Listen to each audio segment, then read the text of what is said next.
Salut à tous, c'est Hermat.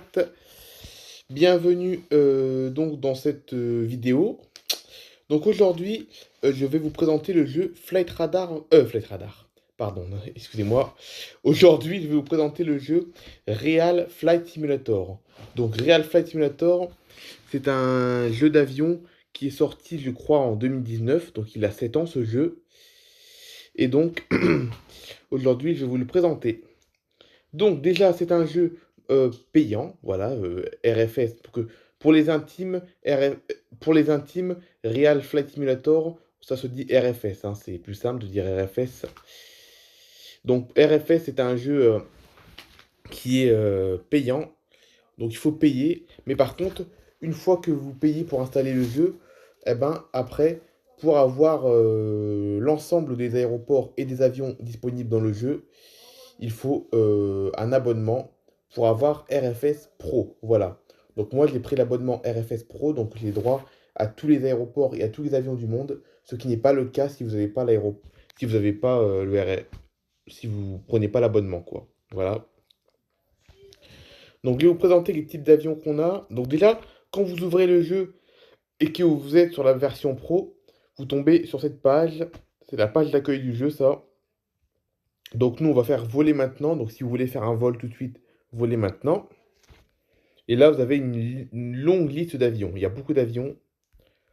Donc vous choisissez n'importe lequel. Vous avez l'A220, le très vieil A310, 318, 319, 320, 320 Neo, 321, 321 Neo. Donc Neo, c'est nouvelle génération en fait. 330-200, 330-200F, donc 330 cargo. 330-300, un A330 mais plus long. Le Beluga, qui est considéré comme un A330-700. La 330-900 Neo, qui est en fait la version la plus moderne de la 330. 340-200, 340-600, 350-1000, 350-900, 380, Antonov, ATR, bref, plein d'avions. Il y a énormément d'avions. Il y a énormément d'avions disponibles dans ce jeu en fait. Et donc, une fois que vous choisissez un avion, allez, on va prendre 321 par exemple. Vous allez, parce qu'en fin de compte, si vous choisissez l'avion directement, il va être tout blanc. Donc, en fait, si vous choisissez un avion, je vous conseille fortement de cliquer après sur livrer. Et livrer, en fait, c'est les couleurs c'est les couleurs des compagnies aériennes. Donc, nous, on va aller dans livret réel. Donc, livret réel, c'est les livrets donc, qui existent réellement dans la réalité. Donc il y a n'importe quoi, hein, il y a toutes les compagnies disponibles, hein. Il y a toutes les compagnies disponibles. Regardez là, Aeroflot, c'est une compagnie russe. Aer Lingus, c'est une compagnie irlandaise. Bon, Air France, bien entendu. Euh, Air Arabia, c'est une compagnie marocaine, je crois. Air Astana, Astana, c'est une compagnie du Kazakhstan. Air Canada, bon, il n'y a pas que ça, bien entendu, hein, il y a plein de compagnies aériennes. Air China aussi. Voilà, Air China. On peut trouver d'autres avions Air France aussi, comme, comme la livrée Air France avec le vieux logo d'Air France, ou alors Air France avec le logo actuel. Parce que oui, Air France a changé de logo entre 1990 et 2026, bien entendu. Air Inter, une très vieille compagnie, hein. Air Inter, c'est une très vieille compagnie qui n'existe plus d'ailleurs. Ils ont été rachetés par Air France. Là, ici, il y a Air Transat, compagnie canadienne. Bon, bref, je vais pas tout vous montrer toutes les compagnies. Ok, donc là, j'ai choisi mon avion. Donc, déjà, attends, on va faire dans l'ordre. Donc là, j'ai choisi mon avion. Donc, ça y est, j'ai choisi, hein, j'ai choisi mon avion, j'ai choisi la livrée de l'avion. Donc, maintenant, on clique sur confirmer. Et là, quand vous cliquez sur confirmer, le jeu vous suggère une ligne. Donc là, il me suggère de faire Miami-Las Vegas. Mais vous pouvez totalement modifier. Donc, pour choisir une destination, il faut cliquer pour faire votre vol, en fait, pour choisir votre vol, vous cliquez sur un point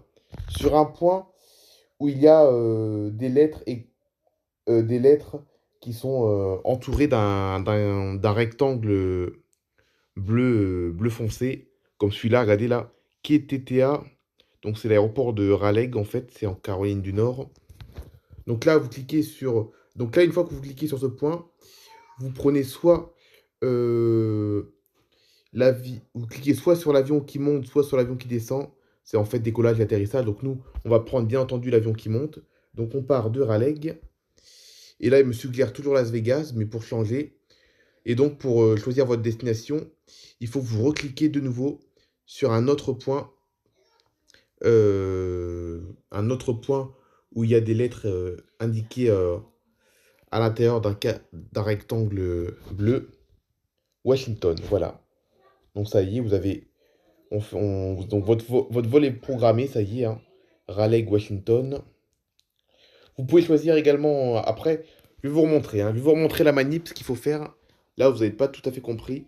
Donc si vous désirez une destination, genre par exemple Miami, bon déjà il faut avoir des... Déjà, attention, sur RFS, il faut avoir il faut avoir quand même des connaissances géographiques quand même.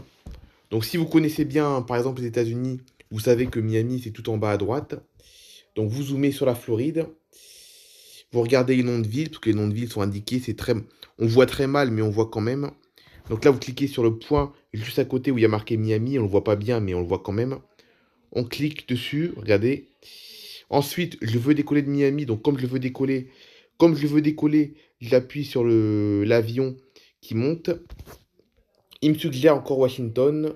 Donc nous, on va pas aller à Washington, on va aller ailleurs. On va aller où? On va aller à Cuba. On va aller à Cuba, par exemple. Donc on clique sur ce point. Donc ce point, c'est un autre aéroport.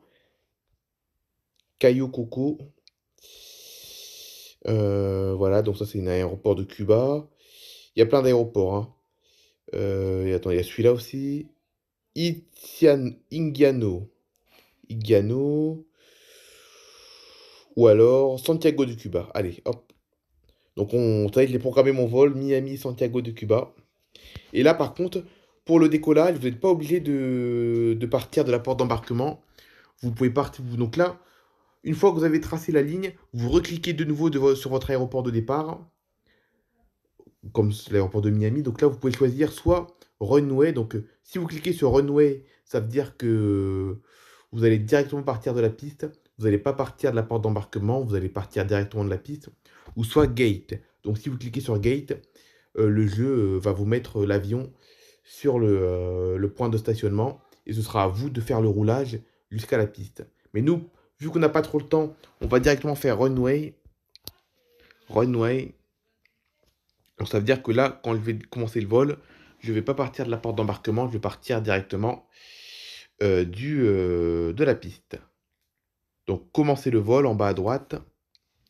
Alors par contre, mon avion, c'est un avion Air France alors que je vais à Cuba, c'est pas normal, mais bon, c'est pas grave. J'aurais dû choisir American Airlines pour ce vol, mais bon, c'est pas grave. Donc j'espère que vous comprenez bien. Si vous avez des questions, n'hésitez pas à me les... Donc si vous avez des questions, n'hésitez pas à me les mettre en commentaire. Donc voilà, donc là on a un avion Air France qui décolle de Miami qui va à Cuba, c'est tout à fait normal. Donc là pour décoller avec un Airbus 321 par exemple, donc là pour bien faire votre décollage, vous cliquez, regardez, en bas à droite, flaps, et vous mettez flaps, vous glissez à 2. Donc les flaps sont à 2. On attache les passagers, donc pour activer le signal, attachez vos ceintures, vous allez dans Aircraft System, Seatbelt, vous cliquez sur Seatbelt après, et vous cliquez également sur No Smoking, pour indiquer que les passagers n'ont pas le droit de fumer. Puis maintenant vient le moment du décollage. Pour le réalisme, on se met en vue cockpit. Et là, pour décoller, regardez le manche à gauche. Vous avez vu le manche? Donc vous faites glisser le manche tout en haut. Donc là, regardez le manche où il y a marqué THR0. Regardez bien à gauche. THR0. Vous faites glisser le manche tout en haut. Et là, ça va vous mettre THR100. Regardez, vous glissez tout doucement. Et voilà, 100%. Et on décolle. Voilà, c'est parti, ça y est. Donc vous faites... voilà, vous Vous faites en sorte de bien rester aligné sur la piste. Et dès qu'on entend V1, V1, dès que vous entendez V1, vous vous préparez à lever et après vous entendez rotate. Et une fois que vous entendez rotate, vous levez. Voilà. Ensuite, on rentre les roues. Donc pour rentrer les roues, il faut cliquer sur GR à droite, regardez. Et voilà, on a réussi le décollage du coup. Donc là, on a certes une belle vue, mais vous ne pouvez pas en profiter tant que vous n'êtes pas en automatique. Donc là, une fois qu'on décolle, une fois que vous avez décollé, vous allez cliquer sur le globe qui est à droite, regardez. Et vous regardez l'altitude max qui se situe sur le trait rose. Et l'altitude max se situe au point TOC, donc 35 000 pieds. Vous recliquez sur le globe pour avoir accès à l'avion, à la vue de l'avion. Et ensuite, vous cliquez sur AP à gauche, Alt, et après, regardez, vous faites glisser sur le plus jusqu'à 35 000 pieds, parce que le GPS me dit 35 000 pieds, donc on monte à 35 000 pieds. On règle l'avion à 35 000 pieds, hop. C'est un peu, hop, c'est bon. Et maintenant, vous rentrez les flaps. Donc, pour faire entrer les flaps, vous cliquez sur flaps et vous glissez à 0. Puis après, une fois que vous avez fait vos réglages, vous cliquez sur nav et l'avion est stabilisé. Voilà. Donc par contre, des fois, regardez, ça, ils m'ont remis à 35 000 pieds, donc on refait glisser une deuxième fois. Ils m'ont remis à 5 000 pieds, donc on refait glisser jusqu'à 35 000 pieds. Que des fois, quand vous cliquez sur nav, après que vous avez mis votre avion à 35 000 pieds, eh ben l'autopilote va se remettre automatiquement à 5 000. Donc on le re-règle et on le met à 35 000 pieds. J'espère que vous avez bien compris. Si vous n'avez pas compris, n'hésitez pas à me poser des questions. Hein. N'hésitez pas à me poser des questions dans les commentaires si vous n'avez rien compris. Ou alors si vous avez quelque chose que vous n'avez pas trop compris. Voilà. Et là maintenant, vous êtes stable jusqu'à l'atterrissage. Et par contre, pour atterrir, je pense que je ferai une deuxième vidéo. Hein. Je pense que je ferai une deuxième partie pour vous montrer comment faire un bon atterrissage dans RFS. Voilà. Bref, on se retrouve très bientôt pour vous parler de l'atterrissage. Comme ça, dans la prochaine partie, je vais vous montrer comment atterrir. Voilà. Comment bien atterrir dans RFS. Ah oui, puis dernière chose à faire aussi, juste avant de vous reposer, vous cliquez en bas à gauche sur l'espèce de journal, une espèce de papier qu'il y a à gauche là, tout à gauche. Et là, on voit bien le GPS. Et dès que sur le tracé vert, vous voyez un point avec indiqué TOD, il faudra commencer la descente. Et pour commencer la descente, il faudra recliquer sur ALT, glisser vers le bas jusqu'à 5000 pieds. Et une fois que vous allez approcher de la piste, il y aura le point FI. Et dès que vous voyez le point FI, il faut désactiver l'autopilote, suivre le GPS qui vous emmène jusqu'à la piste. Voilà. Mais ça, je vous en reparlerai dans la prochaine partie. Allez, bye bye tout le monde. J'espère que mes explications ont été claires. Franchement, regardez-moi comme c'est réaliste. Hein. Regardez-moi le réalisme du jeu quand même, c'est impressionnant. Allez, bye bye tout le monde.